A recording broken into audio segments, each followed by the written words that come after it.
আজকে আলোচনা করব কলকাতার রিপাবলিক পাগলা মিডিয়া সম্বন্ধে। এটা সারাদিন শুধু বাজনা নৃত্য আর হলো এই করে লাইছে, ওই হয়ে গেছে, এই পাকিস্তানরা মাইরা লাইছে, অমুকরে মাইরা লাইছে, বাংলাদেশের ধ্বংস করে লাইছে, ডক্টর ইউনূস পদত্যাগ করছে। এই হলো তারা সারাদিনের কাজ। কারণ তারা উল্টাপাল্টা কথা ছাড়া তারা কোনো কথাই জানে না।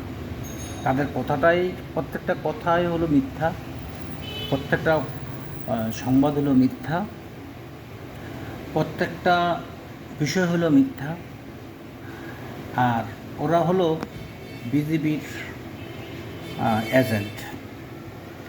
আপনারা জানেন রিপাবলিক বাংলা পশ্চিমবঙ্গের মমতা মুখোপাধ্যায়কে হ্যস্ত করে ফেলে, কিন্তু তাকে কিচ্ছু করতে পারে নাই। জনগণ তাদের কথা শোনে না। রিপাবলিক কথা কলকাতার মানুষ শোনে না, পশ্চিমবঙ্গ শোনে না।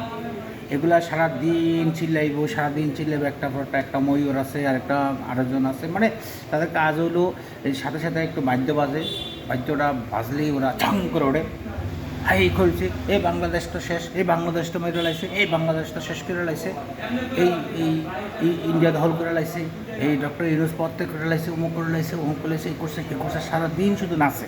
তাদের কাজ হলো নাচানাচি, মিথ্যা, বানোয়ার, কাল্পনিক, গল্পবাজ, সময় কাটায়, মানুষের সারাদিন বদনাম করে।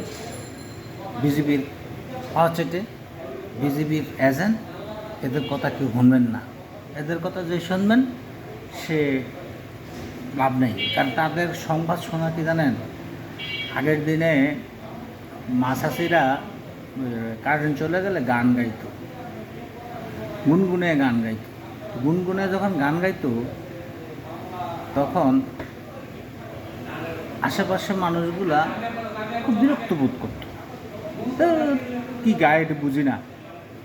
আসলে তাদের চ্যানেলগুলা মানুষে বিরক্ত বোধ করে। রিপাবলিক ইউটিউবে আসে, সবার সামনে আসে, মানুষের দিয়ে গালাগালি করে। আর এদের আসলে কথাবার্তা এখন যেভাবে দেখেন, আজকে মুসলিম ওরা অ্যাডিক্টেড, মুসলমানদেরকে ওরা যাতে মাইরা ফেলায় বা করে ধ্বংস হয় তারা খুশি।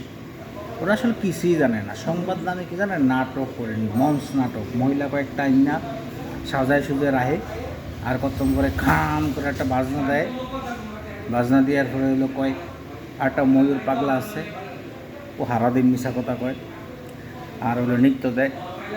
এই চ্যানেলটার মানে কোনো ইয়া নাই। কারণ হলো যদি কোনো এক সময় বিজেপি ক্ষমতা থেকে চলে যায়, তাদের অবস্থাটা কী হবে বুঝি না। কারণ ওরা ওদের ওদের ওদের কথাবার্তা পশ্চিমবঙ্গের মানুষ বিরক্ত। অনেকে বলে এই চ্যানেলটা আছে সারাদিন মিথ্যা কথা বলা, মানুষের হয়রানি করা, আজে বাজে কথা বলা, হেই করে লাগছে, লাভ দিয়েছে। আর এই সংবাদ পরিচালনা করবে সংবাদের মতন স্মার্টলি। আর কী করতে চান, ছিল্লিয়ে কথা বলে যে কথা বলে এগুলো মানুষের বিনোদন দেয়। আর মাঝে মধ্যে একটা বাদ্য দেয়, খ্যাং করে ওঠে, এরাও ঠাং করে ওঠে।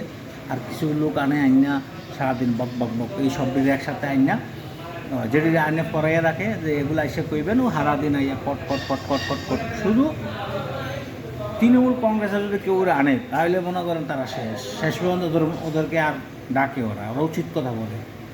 কারণ একমাত্রই তৃণমূল কংগ্রেসের সত্যি কথা বলে, আর কেউ বলে না। ওই কলকাতার যতগুলো রাজনৈতিক আছে সত্য কথা বলে একজনে, তৃণমূল কংগ্রেস ছাড়া। ওদেরকে আর বেশি ডাকে না, ওরা সত্য কথা বলে বেলায় ওরা অনেক অনেক অ্যাটাক করে এই রিপাবলিক বাংলা সাংবাদিককে, মানে প্রচুর পরিমাণে অ্যাটাক করে, যেটা অনেক সময় ওরা মাইক কেরলে দেখে। এই হলো তাদের অবস্থা। ধন্যবাদ।